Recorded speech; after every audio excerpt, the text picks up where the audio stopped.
हम यूवी और visible spectroscopy में यूज होने वाली कुछ टर्म्स के बारे में पढ़ेंगे।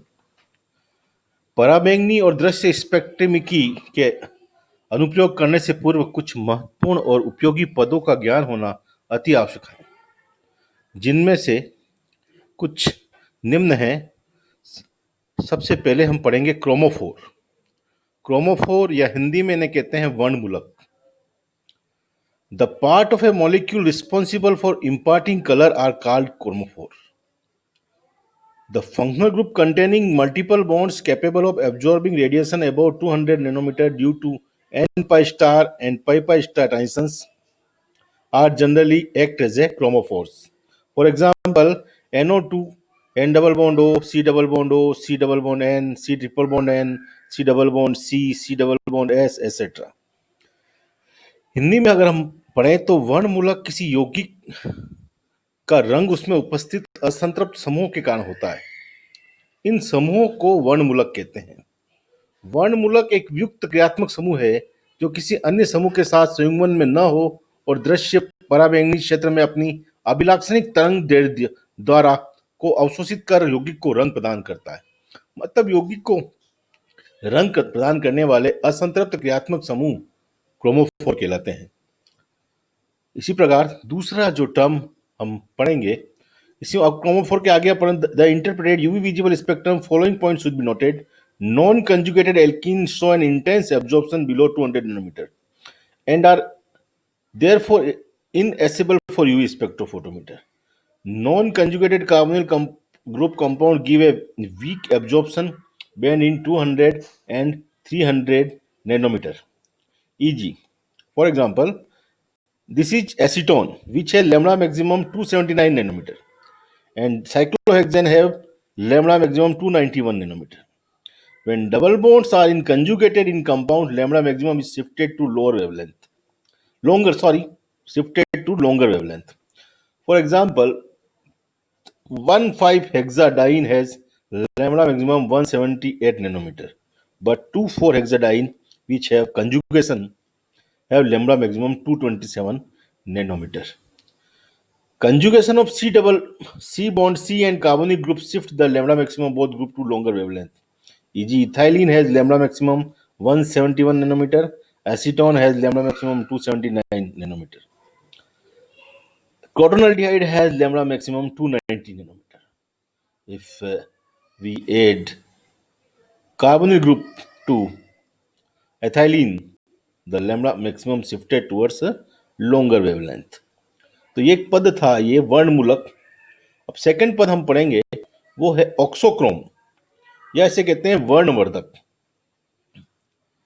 वे संतृप्त समूह जिनमें अबंधी इलेक्ट्रॉन युग्म हो और जो स्वयं तो किसी यौगिक को रंग प्रदान नहीं करते हैं, परंतु वर्णमूलकों के साथ उपस्थित होकर वर्णमूलक की रंग प्रदान करने की क्षमता में वृद्धि करते हैं, वर्णवर्धक कहलाते हैं।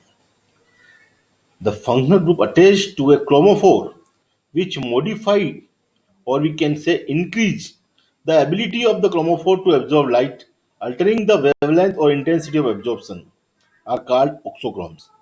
The functional group which non-bonding electrons that does not absorb radiation in near UV region, but when attached to chromophore alter the wavelength and intensity of absorption.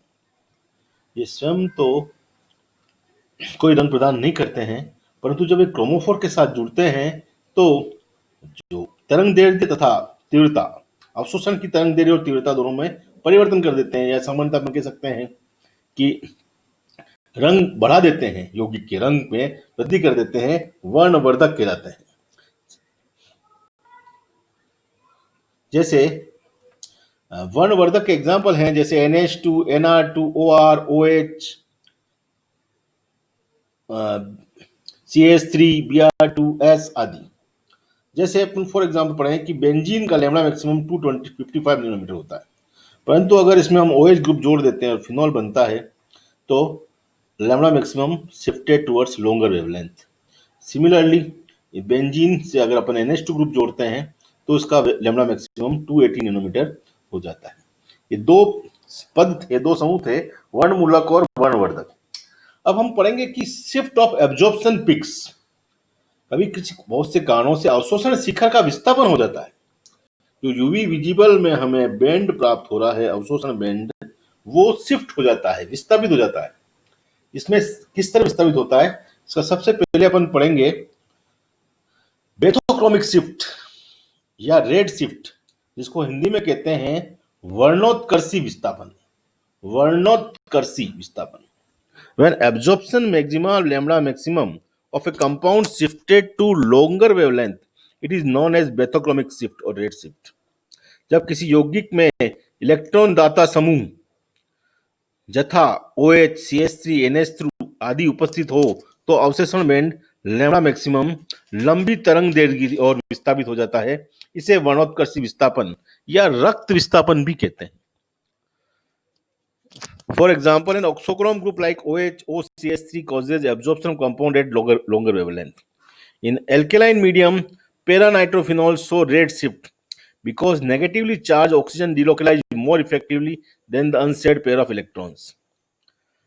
Para-nitrophenol have lambda maximum 255 nanometer, but if we take it in alkaline medium, then lambda maximum shifted towards 265 nanometer. It is called red shift.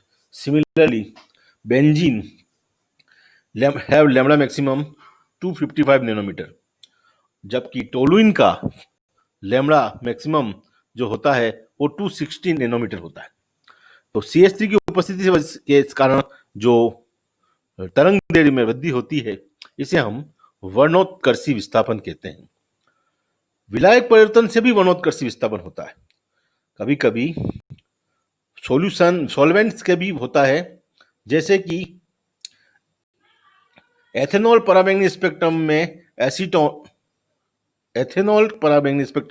272 nanometre पर और hexane विलायक में 279 nanometre पर lambda maximum देता है।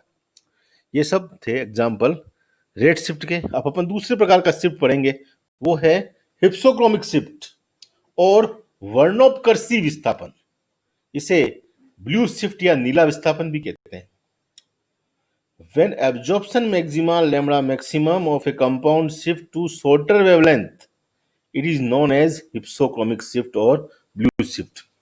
Electron ग्राही समूहों जैसे नाइट्रो, एसिटिल आदि जब किसी यौगिक में उपस्थित होते हैं तो उस यौगिक का अवशोषण बैंड लैम्डा मैक्सिमम कम तरंग दैर्घ्य की ओर विस्थापित हो जाता है। इस अवशोषण बैंड का कम तरंग दैर्घ्य की ओर विस्थापन वर्णोपकर्षी विस्थापन कहलाते हैं। इसे नीला विस्थापन भी कहते हैं। जो समूह ये प्रभाव दिखाते हैं उन्हें वर्णोपकर्षी समूह भी कहते हैं। जैसे फॉर एग्जाम्पल विक्टोरिया रंजक का लैम्डा मैक्सिमम 570 नैनोमीटर प्राप्त होता है।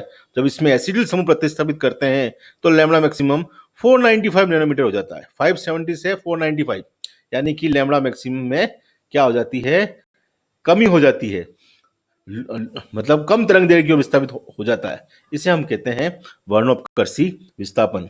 The effect is due to presence of an group cause removal of conjugation और by the change of solvent.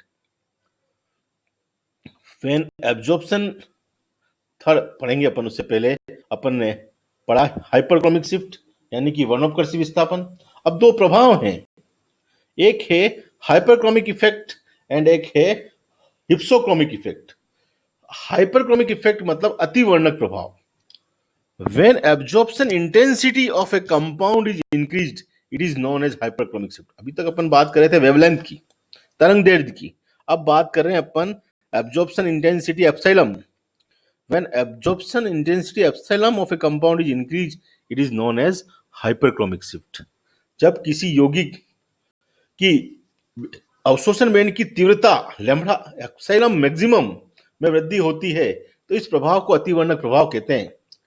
कोई भी प्रतिस्थापी समूह जो अगर इस प्रभाव मतलब एप्सिलॉन मैक्सिमम में वृद्धि करता है उसे अतिवर्णक प्रभाव वाला समूह कहते हैं। जैसे इलेक्ट्रॉन दाता समूह जैसे CH3 समूह, जैसे बेंजीन और CH3 में एप्सिलॉन मैक्सिमम का मान क्रमशः 204 और 225 होता है। इसी प्रकार if auxochrome introduce to the compound the intensity of absorption increases. For example pyridine have lambda maximum 257 but 2-methyl pyridine have lambda maximum 260 nanometer. Actually when absorption intense, अभी एक्चुअली दिस लैम्डा मैक्सिमम गलत लिखा हुआ है, यहाँ हमें चाहिए epsilon maximum.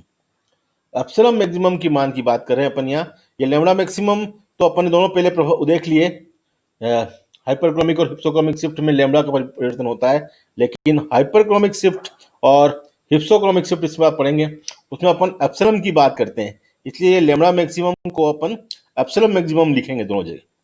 इसमें epsilon maximum का मान 257 नैनोमीटर होगा और इसका जो होगा वो होगा 260 नैनोमीटर।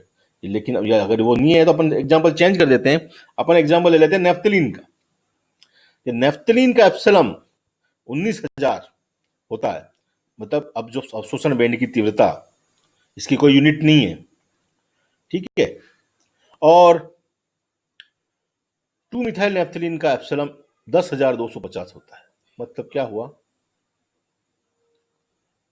इसमें भी गड़बड़ है।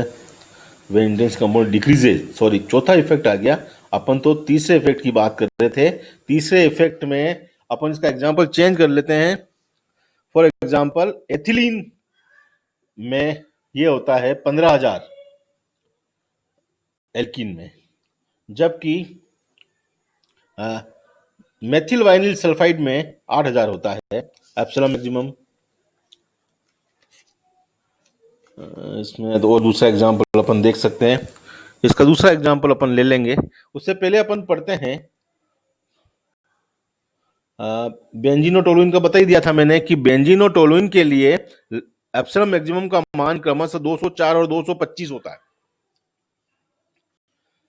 हाइपरक्रोमिक शिफ्ट का एग्जांपल अपन ले सकते हैं बेंजीन एंड टोलुइन।